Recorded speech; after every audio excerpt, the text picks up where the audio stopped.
Vamos lá, título da lição e verso, quem pode me ajudar? Adoração para toda a vida. Cantarei ao Senhor enquanto eu viver. Cantarei louvores ao meu Deus durante a minha vida. Salmo 104, 33. Maravilha. A lição dessa semana é quase o finalzinho da lição do trimestre. Ou seja, mais um pouquinho, mais uma semana e a gente acaba o livro de Salmos, o estudo sobre o livro de Salmos.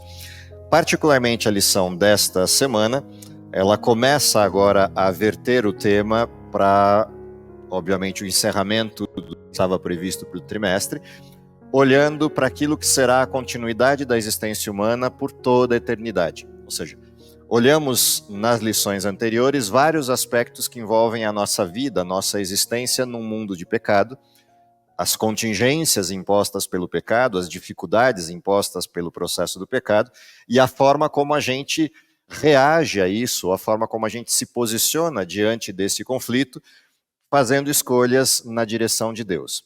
A lição desta semana, ela nos traz dois aspectos.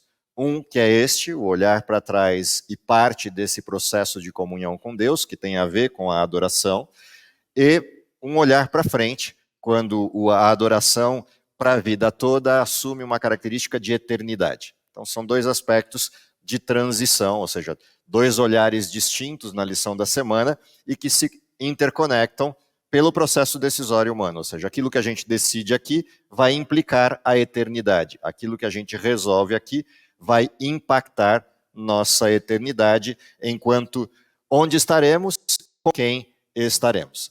Esses dois aspectos são os que olhamos nos Salmos que estudamos nessa semana. A lição começou com uma questão bastante interessante, bastante peculiar, que é um olhar para o santuário de Israel, e nesse olhar para o santuário de Israel com uma proposta, a proposta de que o povo de Israel alçasse suas mãos, levantasse suas mãos aos céus na direção do templo. E essa é uma característica interessante por que razão? Normalmente a gente pensa na figura do templo como uma figura de recepção, ou seja, a gente vai ao templo para ser abençoado, a gente vai ao templo para receber bênçãos. E a expressão do Salmo dessa semana inverte isso. O povo de Israel levanta as mãos para o templo e abençoa o templo. E essa não é uma característica usual, não é um modelo usual de visibilidade do templo. Por que essa visão de o templo se torna interessante? A primeira coisa é o fato cíclico, ou seja, você levanta as mãos ao templo e abençoa o templo, e Deus responde de Sião abençoando aquele que abençoou o templo. E isso forma um ciclo contínuo de bênção. Nós abençoamos o templo, e o templo nos abençoa a partir de Sião. Essa figura contínua relembra a figura da graça em Israel. Se a gente observar o sacrifício em Israel, ele também é um contínuo. Aliás, é referenciado assim.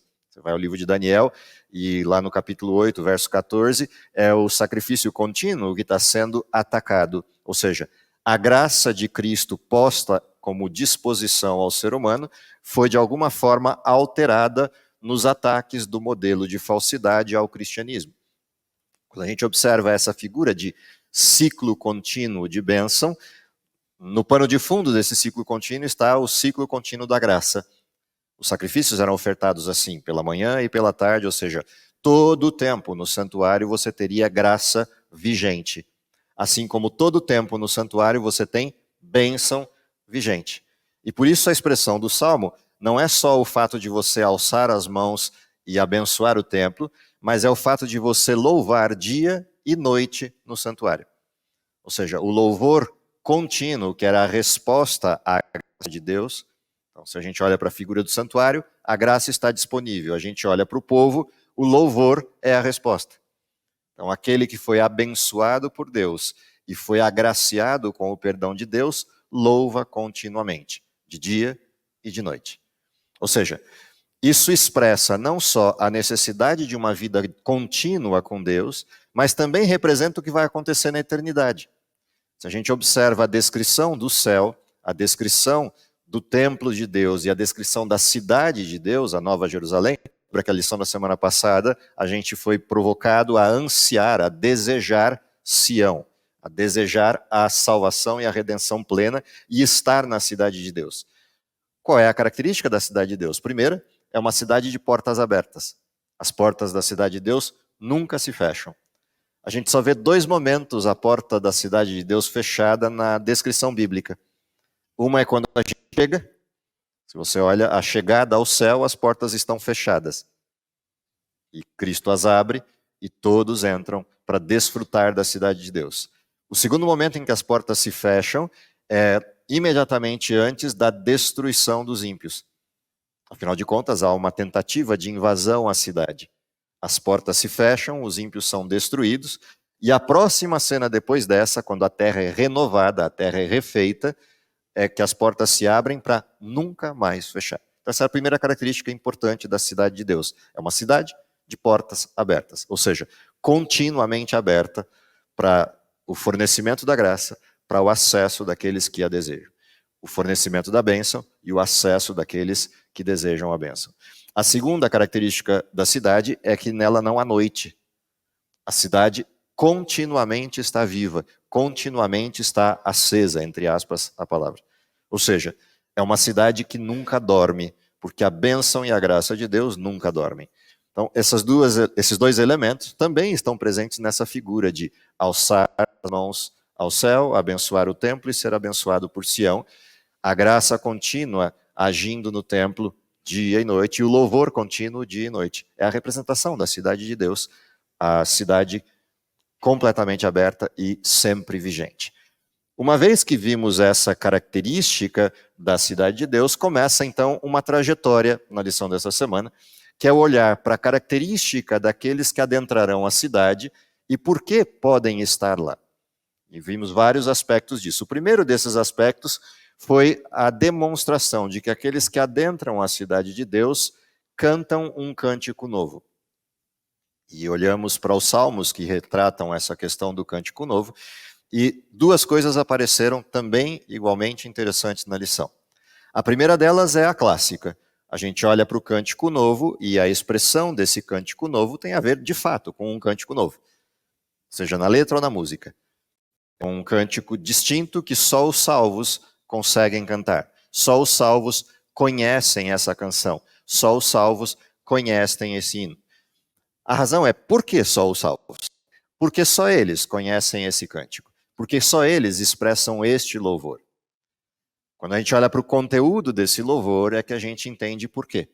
O conteúdo desse louvor é a expressão de quem um dia esteve preso às condições do pecado, a graça o alcançou, ele aceitou a graça e a transformação proposta por Deus, e por aceitar essa transformação, viveu essa transformação. E agora está na cidade de Deus, na condição de santo e perfeito por toda a eternidade. Portanto, por que canta um cântico novo?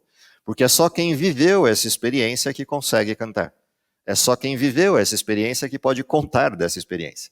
Ou seja, esse cântico não faz sentido para um mundo que não conheceu o pecado, para um universo que não tenha conhecido o pecado. Ele só faz sentido para quem viveu o pecado, para quem foi transformado pela graça de Cristo e entendeu a dimensão da graça. Portanto, é um louvor único. Nesse aspecto, é a canção nova. Mas há um outro aspecto da canção nova que está ligado exatamente com esse conteúdo. O cântico é novo porque as pessoas que estão cantando são novas. Não são mais as mesmas. Foram transformadas.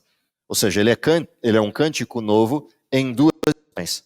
Ele é um cântico novo na essência do cântico e é um cântico novo porque as pessoas são novas. As pessoas são diferentes. O que expressa esse cântico novo, e a gente viu isso nos salmos que lemos durante a semana, esse cântico novo expressa a graça, expressa a transformação, expressa o que foi o processo do arrependimento, expressa a alegria de estar num lugar perfeito pela primeira vez, expressa a alegria de olhar para a eternidade agora como possível, como real, para aqueles que adentraram a cidade de Deus. O de novo em uma série de aspectos. A experiência inteira é nova. E ela é nova porque as pessoas foram transformadas. O que significa que esse cântico traz um aviso. Além de ser uma questão de expectativa, algo que a gente anseia por cantar, esse cântico traz um recado, um aviso. Qual é o recado? O recado é que a salvação está disponível. O aviso é que está disponível para quem aceita. Ou seja, Deus não vai forçar ninguém a estar no céu. Deus não vai forçar ninguém a entrar em Sião. É um desejo pessoal de transformação. É a aceitação do que Deus pode fazer mudando a minha vida, mudando as minhas práticas, mudando as minhas crenças e valores na direção dos valores do céu. Ou seja, sim, a graça está disponível para todo mundo, mas a graça não é de graça e a graça tem uma exigência. A exigência de quem esteja lá aceite as condições. Ou seja, o céu não é um lugar de passar panos quentes sobre o pecado. O céu é um lugar de extinção do pecado. Qualquer um que deseje continuar com o pecado não se sentirá bem no céu. É como se você estivesse em um lugar e você não se sentisse ajustado ao lugar, não se sentisse parte do lugar. O céu é um lugar de pessoas que aceitam. É um lugar de pessoas que reconhecem Deus e entendem o que Ele é e o que Ele pretende. E aceitam isso. Portanto, o Cântico Novo é ao mesmo tempo um convite e uma advertência. Posto isso, a gente continuou na lição da semana a entender esse aspecto do tabernáculo, e aí, no estudo do tabernáculo, fomos provocados a entender o perfil das pessoas que estarão lá. Ou seja, como é possível um pecador estar diante de um Deus santo? A cena mais famosa da Bíblia dessa descrição é a cena de Isaías no capítulo 6. Isaías adentra o santuário de Deus, vê Deus assentado no trono e cai prostrado em terra em pavor, em desespero, porque vai morrer. E aí Deus se levanta em ação, o anjo vai lá e toca os lábios de Isaías com uma brasa que ele tira do altar, purifica Isaías e agora ele pode conversar com Deus. Ou seja, a expressão de santidade de Deus, ela não é só retórica e também não é só dele. Todos os que estiverem na frente de Deus, diante de Deus, têm que ser igualmente santos. A única forma de pecadores estarem diante de Deus é a graça ou a transformação. A graça no momento atual, a transformação na eternidade. Ou seja, hoje podemos nos aproximar de Deus e irmos à sua casa, assim como Israel ia ao templo.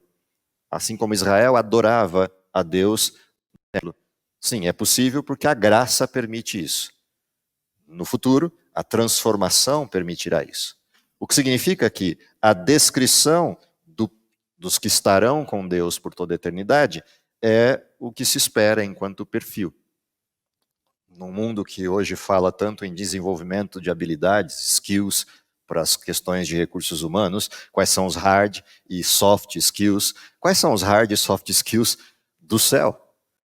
O texto que estudamos no Salmo 15 descreve essa cena, ou seja, aqueles que estarão no céu, aqueles que viverão com Deus eternamente, têm este perfil, é o que vive com integridade, pratica a justiça e de coração fala a verdade, o que não difama com sua língua, não faz o mal ao próximo, nem lança injúria contra o vizinho, o que a seus olhos tem por desprezível o répro, mas honra aos que temem ao Senhor, o que jura com dano próprio e não se retrata, o que não empresta o seu dinheiro com usura, nem aceita suborno contra o inocente, quem deste modo procede, jamais será abalado. E aqui, de novo, temos duas dimensões.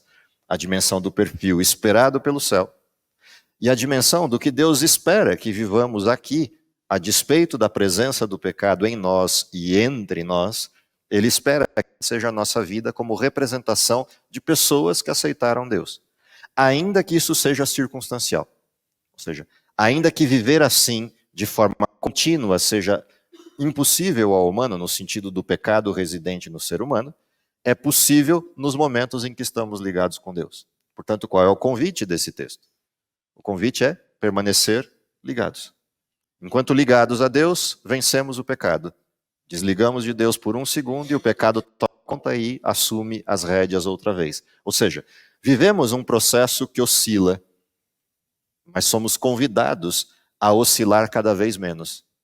Havia um professor meu na época de teológico que, ilustrando essa questão do processo da salvação nos seus estágios, a justiça de Cristo no processo da justificação, a santificação, que é o contínuo de desenvolvimento, e a redenção, que é o sonho pleno ao final. Quando ele ilustrava a santificação, que era o processo de desenvolvimento do cristão para este perfil, ele gostava de ilustrar isso na figura do limpador de para-brisa do carro. Então imagina que do lado de cá eu tenho a expectativa de Deus, o perfil do coração puro, reto, que Deus espera, e do lado de cá o pecado dominando. Quando a gente não conhece Deus, a gente está assim, com o limpador de para-brisa quebrado do lado de cá. Quando a gente descobre que Deus existe, começa um processo assim. Conforme a gente vai convivendo com Deus, esse processo vai fazendo assim. Conforme a gente vai ampliando essa convivência com Deus, ele fica assim. O anseio de Deus é que ele fique aqui para sempre. O pecado nos força de vez em quando a algumas consultas ao outro lado, algumas vivências do outro lado. Ou seja, enquanto vivemos nesse mundo, é uma batalha completa para continuar do lado de cá. Embora, de vez em quando, essa batalha é perdida e a gente vem para o lado de cá outra vez. Às vezes fica mais tempo do que devia, às vezes fica o tempo só necessário até perceber que precisa voltar para lá. Mas o fato é que o anseio é uma vida contínua. Óbvio que essa é uma metáfora apenas figurativa do que é a vida, mas ela representa um dilema interessante neste aspecto da lição, que é a discussão de um outro termo que a gente viu na lição, que é o termo de perfeição. Esse dilema de perfeição, ele é um drama na discussão humana no mundo do cristianismo. Ou seja, é possível ser perfeito no mundo em que vivemos. Se entendemos a perfeição do jeito correto, ou seja, a perfeição é um processo crescente de desenvolvimento, sim, somos perfeitos como é perfeito o processo do desenvolvimento. A semente, a primeira parte da planta nascendo, a planta crescendo, a planta produzindo fruto, até a espiga cheia. Ou o processo da descrição do nascimento do sol, até ser dia perfeito, o sol de meio-dia. O processo de perfeição é um processo de aprimoramento ao longo do tempo, na comunhão com Deus. Se entendermos a perfeição assim, então sim, é possível ser perfeito em cada um dos estágios do desenvolvimento. Mas se entendemos a perfeição como um processo acabado, então cometemos um equívoco. Assim como comete equívoco quem pensa o inverso. Não é o desenvolvimento, ou seja, estamos condenados ao processo do pecado, é só a graça que importa. Sim, é verdade que é só a graça que importa, mas a outra parte da frase é mentirosa. Ou seja, sim, só somos salvos por causa da graça, mas é mentira que somos salvos em pecado. Somos salvos do pecado, e não em pecado. Ou seja, Deus espera que vivamos da forma correta. Ele espera que nos arrependamos do pecado e desejemos abandonar o pecado, ainda que ele compreenda que, como pecadores, estamos sujeitos contingencialmente a quedas. O detalhe é se eu vou continuar caído, ou se eu me levanto de novo e continuo caminhando. Ou seja, o pecado não deve ser aquilo que nos vence e nos faz voltar em direção oposta a Deus. O pecado é aquilo que nos derruba no percurso para o céu.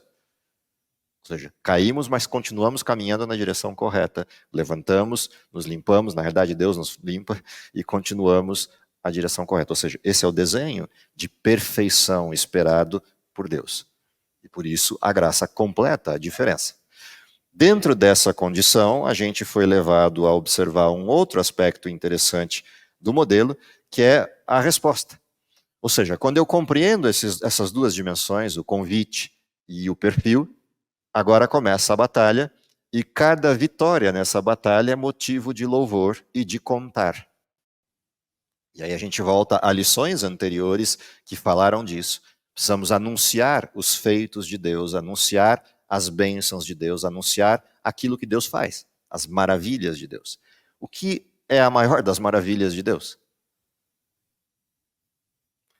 Percebe, não existe nenhuma maravilha tão grande de Deus quanto aquela que Ele faz em nós mesmos, que produz em nós mesmos. A grande maravilha a ser anunciada é: eu era cego e agora vejo. Agora pecador e fui salvo. Ainda que em processo. Ou seja, anunciar a graça, anunciar a bênção de poder ter esperança de que tem saída no fim do túnel, é o grande anúncio. É o grande motivador do louvor. O que significa que quando a gente observa os Salmos, o 96 foi o salmo de foco para este momento específico da semana, o louvar a Deus e contar as bênçãos de Deus aos outros é o que permite que outros acessem essa mesma bênção. Mas tem um detalhe interessante no Salmo 96 que me chama a atenção quando eu o leio. é o finzinho do Salmo. Se você olhar o finzinho do Salmo, a partir do verso 12, ele diz assim: folgue o campo e tudo que nele há, ou seja, regozijem-se de maneira livre e constante. Regozijem-se todas as árvores do bosque, na presença do Senhor, porque, e aí vem uma coisa interessante, na presença do Senhor, porque vem julgar a terra. Julgará o mundo com justiça e os povos consoante a sua fidelidade. Ou seja, o salmo inteirinho fala do louvor a Deus pela graça, pela grandiosidade, pelo amor de Deus, pela ação de Deus sobre nós. Mas quando termina o salmo, ele termina o salmo olhando para a natureza exultante de que Deus chegou, mas para fazer algo esquisito. Deus chegou não para salvar, Deus chegou para julgar. Por que que aquele que crê em Deus fica feliz quando Deus vem julgar? Pararam para pensar nisso? O juízo não é uma expectativa de desgraça, não é uma expectativa de medo. Ao contrário disso, para aquele que crê em Deus e aceita a salvação, o juízo é um momento de louvor, é um momento de alegria. Por que razão? Acabou o processo. A justiça é executada e o pecado é extinto. Dali para frente é felicidade eterna. Ou seja, ansiar pela vinda de Cristo como juiz é uma característica daquele que crê. Se você tem dúvida disso, vai lá em Apocalipse e olha, estudamos isso ontem à noite, inclusive, lá no PG. Olha o capítulo 6 e verifica quem está debaixo do altar, na figura de linguagem que aparece lá no capítulo 6 de Apocalipse. Lembra? Estamos com os santos debaixo do altar, clamando por quê? Até quando, Senhor, não executas a justiça, não vinga o teu povo, não resolve a questão? Ou seja, estamos sendo mortos, atacados, pressionados pelo pecado e o Senhor está de braços cruzados, em palavras atuais do desenho. Até quando? Se você vai a Daniel, no capítulo 7 e no capítulo 8 principalmente, chega um momento em que Deus levanta-se para fazer justiça ao seu povo. Você vai ao capítulo 12, qual é a primeira figura do capítulo 12? Então, levantar-se-á Miguel em defesa do seu povo. Ou seja, para os que creem, o juízo é uma mensagem de paz, é uma mensagem de alegria. Acabou. E agora, todos os que produziram o mal receberão a recompensa daquilo que escolheram.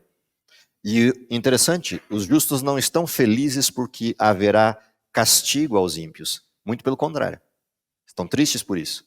Tanto que a última cena de Apocalipse qual é? E Deus enxugará dos olhos. Essa lágrima não é uma lágrima de alegria. É uma lágrima de tristeza de quem está dentro da cidade observando seus irmãos do lado de fora que escolheram ruim, escolheram mal. E sabem que ali se separaram definitivamente. Só Deus poderá suprir esse tipo de tristeza e confortar o coração para que a alegria seja eterna. Ou seja, não há alegria pela destruição dos ímpios, há alegria pela destruição do mal. Ou seja, quem estiver dentro da cidade sabe nitidamente separar o pecado do pecador. Entende isso. Entende que o pecado precisa ser extinto e que o pecador precisa ser salvo.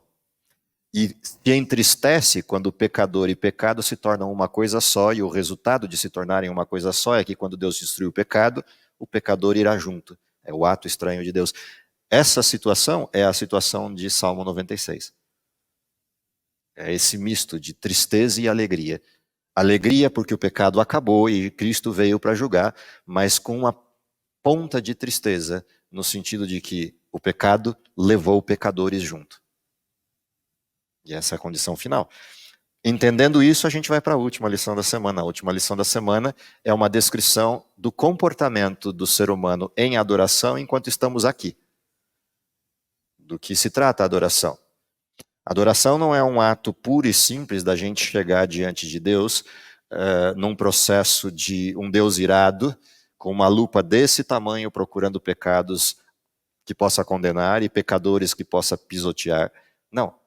A visão de adoração é a percepção clara de que eu tenho a oportunidade de estar diante de um Deus misericordioso, de um Deus de amor, de um Deus que me recebe para salvar. Sim, de um Deus justo que quer a transformação, de um Deus coerente que não aceita o pecado, mas um Deus amoroso que entende o pecador na sua condição, vai na direção dele, o levanta, o põe de pé e diz: esse é o caminho, anda nele.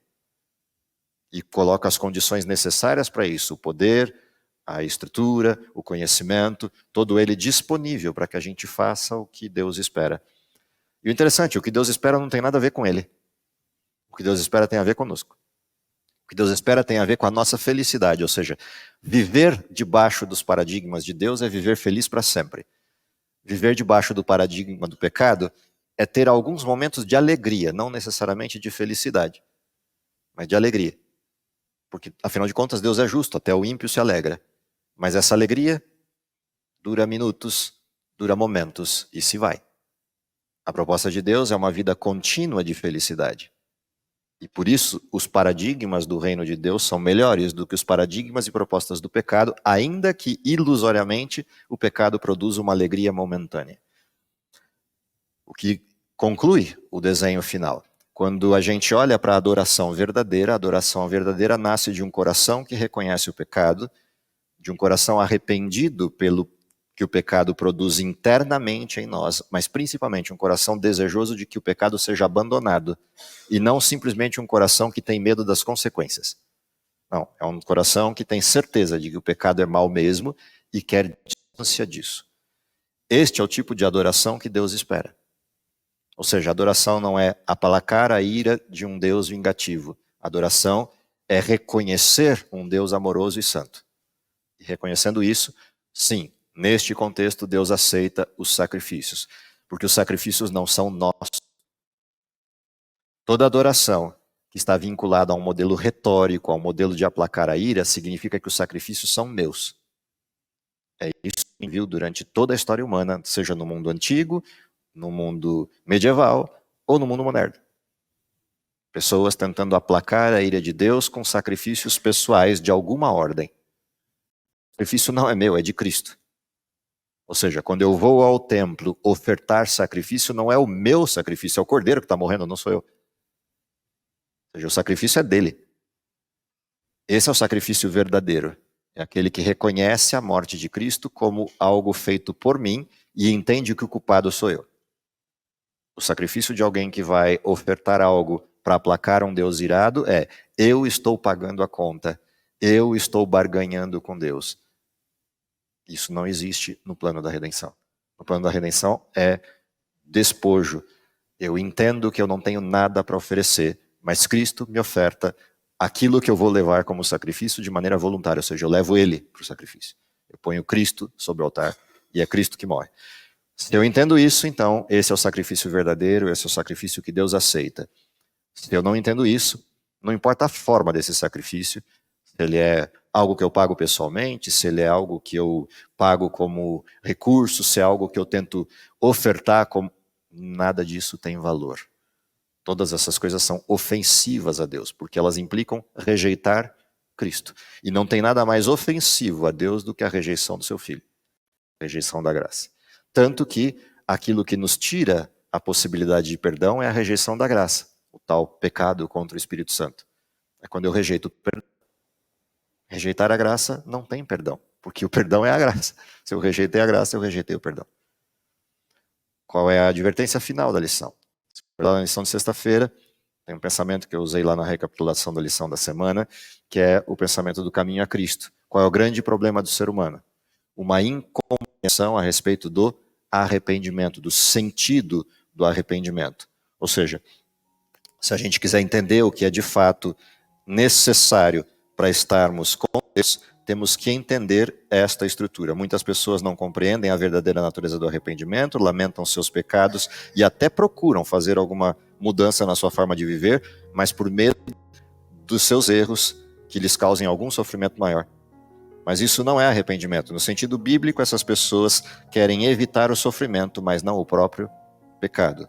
Como consequência disso, qual é a postura?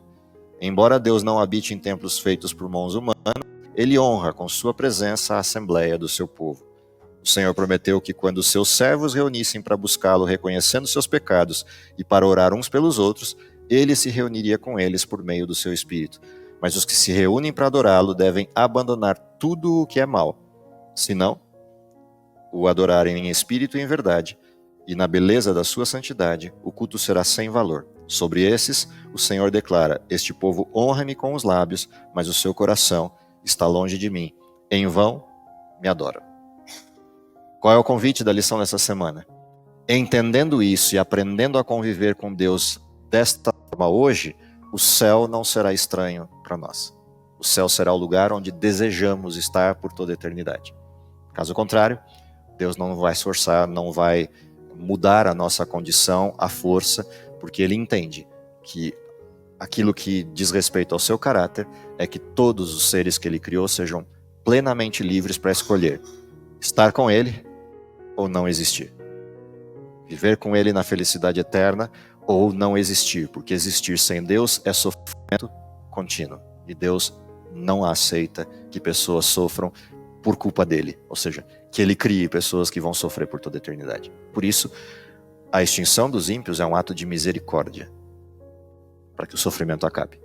Que Deus nos abençoe, que a nossa percepção de Deus seja essa e a nossa vontade, o nosso desejo seja esse nível de transformação e comunhão com Deus, para que as coisas se resolvam o mais rapidamente possível e, se possível, ainda vejamos Cristo voltando na nossa geração. É meu desejo para vocês e para mim.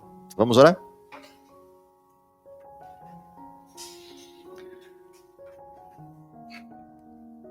Querido Pai que está nos céus, te agradecemos pelo dom da vida, te agradecemos pela oportunidade que temos de, num mundo de tantas dificuldades, temos o conhecimento do Teu Evangelho, a oportunidade de salvação e, principalmente, a possibilidade de anunciar a outros a alegria de viver contigo.